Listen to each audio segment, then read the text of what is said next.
Am I recording? I guess I'm recording. Yeah. Okay. How are you? Kristen Crawford, is that it? My name is Kristen Crawford. Okay.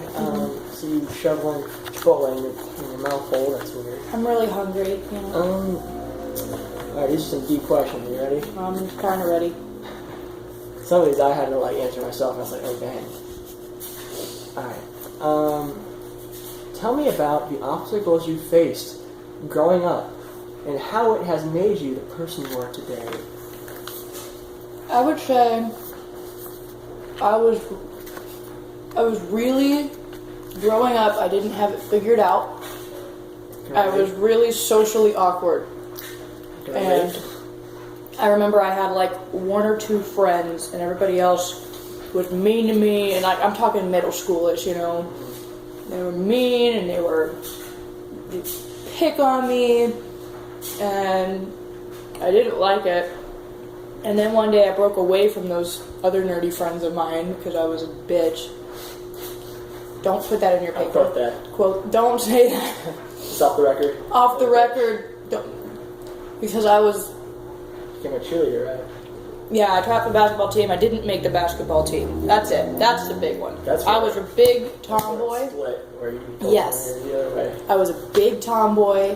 I wanted to do everything boys do. I wanted to be a football player.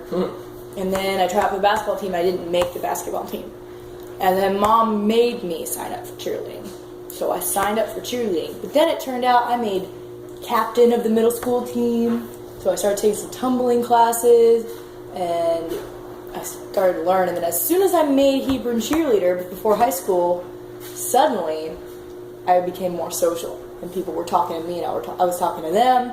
And I decided, you know what, I'm more comfortable with myself, and it could have just been the Hebrew cheer thing, I don't know.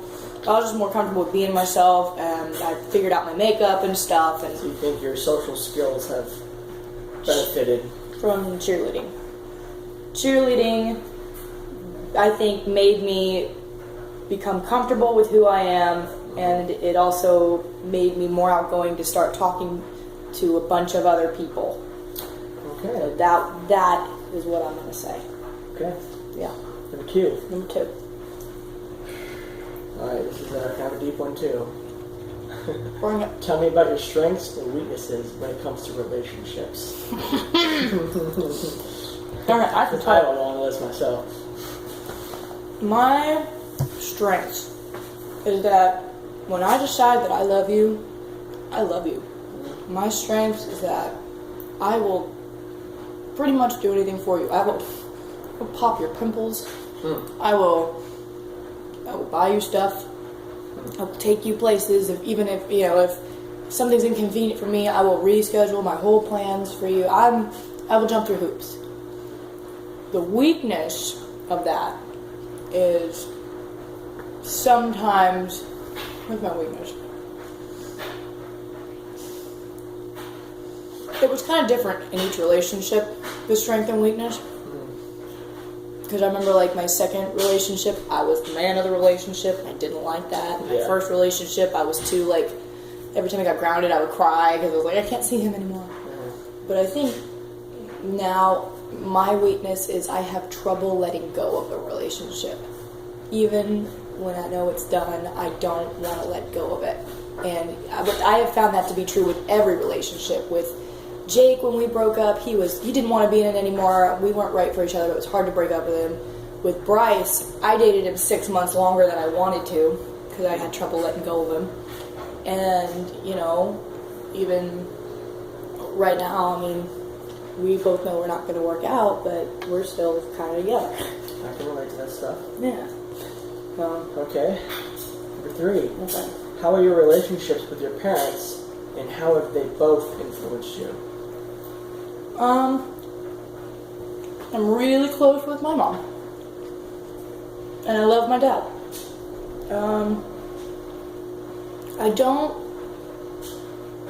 My relationship with my mom and my dad are different. I don't talk to my dad about personal things. I'm the same way. I keep it very superficial with my dad. On the other hand, I tell my mom everything. And so... That's weird, I'm opposite. Well, my mom, shit. Yeah, I tell my dad everything. Probably 'cause we're you're both older. opposite of you. And it's because you grew up with your mom. And that's what it is. I think it's because I grew up with my mom Definitely. and the way that my mom You is. guys are in the same household. I was closer with Tim than I was with my actual dad, just because we lived with him. You know? Exactly. That's what I'm saying. And I would say that my relationship with my mom, being so close to her, and the type of person my mom is, has definitely reflected me, because she does everything for everyone, and so I try to do everything for everyone, and I just feel like I'm a lot like her. But now everyone says I have a creepy relationship with my mom. And my dad is the one who has taught me to be responsible. He's the intimidating one. He's funny and wonderful, and I love him, but he's the one to where if he puts his foot down, I'm terrified, and he wakes me up. So. Okay. Who do you consider to be your role model, and why? A little bit of Bruce. A little bit of Bruce. Who's Bruce? Bruce Crawford. Must be a good-looking guy. Yeah. And I would say role model. You know, I've got different types of role models for different parts of my life. So as far as like being funny and being friendly and just having a good life, I look up to you. As far as being sweet and nurturing, I look up to my mom. And then as far as getting my stuff together, and wanting to study hard and to have a plan, I look up to Lydia a little bit. She's my friend, and we study together, and she has big dreams. I have big dreams, so I look up to her, and I think she equally looks up to me, and we both just kind of do that academically. okay. Yeah. Okay, tell me about the last good day you had, and what happened that made that day good. I threw my really good friend a surprise half birthday party, and she was very surprised. I'm recording all this. She was very surprised, and at the half birthday party I surprised her with a puppy, and she couldn't stop crying, and I thought that was really sweet. I saw that. Yeah, and it was a really, really fun time, and all of our friends were there. There was cake and cheeseburgers. And so it was really great because I was surrounded by a bunch of friends, all having a good time, and just good vibes. My mom was there. Okay. Yeah. Where do you see yourself in 10 years? I see myself 33 years old. as a 33-year-old working as an audiologist, hopefully out of like a pediatric hospital, maybe not, because things change. Could be private practice, or maybe I don't get into grad school. But right now, I see myself being an audiologist. I see myself. I would like to think that I have met someone and either thought about marriage or have gotten married. I may be thinking about kids. And yeah, and having my own place, having my own house with a backyard and stuff like that. Okay. Yeah, that's what I see. Okay. Make some money. How do you define success? And what do you personally need to accomplish in order to feel like you have achieved success? Success. My ultimate success. For me to success is feeling like you have a fulfilled life. Okay, so success for me is not going to be the same for someone else. But for me, it's going to be making enough money to live comfortably without the fight and stress of we can't pay our bills, we can't afford this for little Jimmy. And so make enough money to live comfortably, and then have really close friends and a really loving husband, and just, so be surrounded by people that you love, and then making enough money to be comfortable. That is my success. Okay.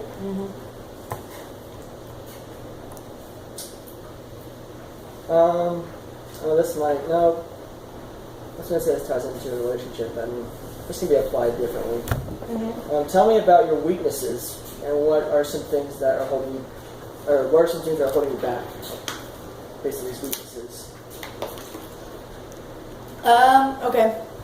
One of my biggest weaknesses is that everything I do is revolved around my home. I get homesick. You know, I got my friends and stuff, they're all applying to grad school all over the United States. I want to go to Florida, I want to go to Colorado, I want to go to Arkansas, to Seattle. And I'm like, okay, where can I apply locally? You know, and I'm the same way. because Like, I'm afraid to leave the state for a job. Yeah. I'm afraid of being alone, like, you know. And that's what it is. It's I that. don't know what it's like, us being raised too close to home, or I don't know what it was, but... Could be the mom thing. Could be the relationship with the parents. Go back to that question, you know? Yeah. And it's funny because, like, I know that if I went somewhere, I'd make new friends and I'd meet new people and I'd be probably happy. It's just like the whole family connection. The Crawfords meet every holiday. We're very family oriented, and so unless I can bring them all with me, I'm very established where I am, and that's my biggest weakness. It's holding me back because I couldn't potentially go to like some prestigious audiology school in California, and I don't want to be here. So. Tell me about your biggest life fear and why. I'm gonna. You said life fear, so not something stupid like bugs, like life. Yeah. Biggest fear, I guess, involving your life. It has always been being alone, like, or feeling alone. Like when I said like the success thing, I want to have a husband that I love and can rely on and laugh with. I want to have like friends that I can call and you know, kind of like our Sunday dinners we get together. Like, you know, I want to make sure that I'm in a place in my life where I still have people that care about me, that I care about, around. And so if I wake up one day and I realize, oh my gosh, I don't have anyone, that would not be a good life. So, Good. yeah. This one is kind of a weak question. Okay. Might skip it. The funny thing is I'm pretty sure a lot of my answers are probably going to match up with a lot of your answers to these. Yeah, they do. This one's what are your biggest core values, but I mean, you kind of already answered that one. Things. Core values, education, family. And, you know, the education because I want a respectable job. I want to. So education and relationships, I think. If you could change the past, what would you change and why?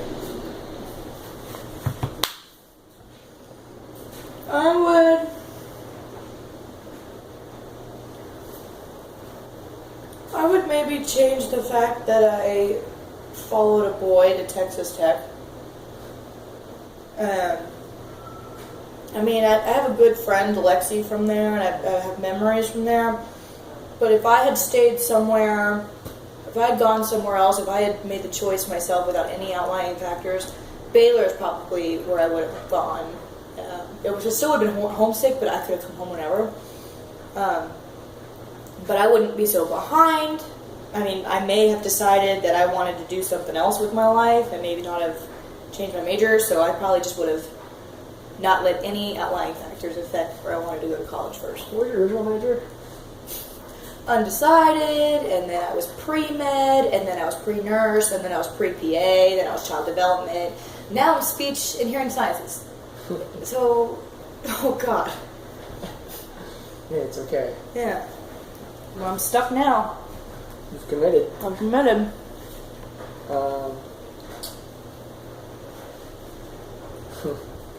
That's deep too. Brilliant. At your funeral service, what would you want people to remember you as?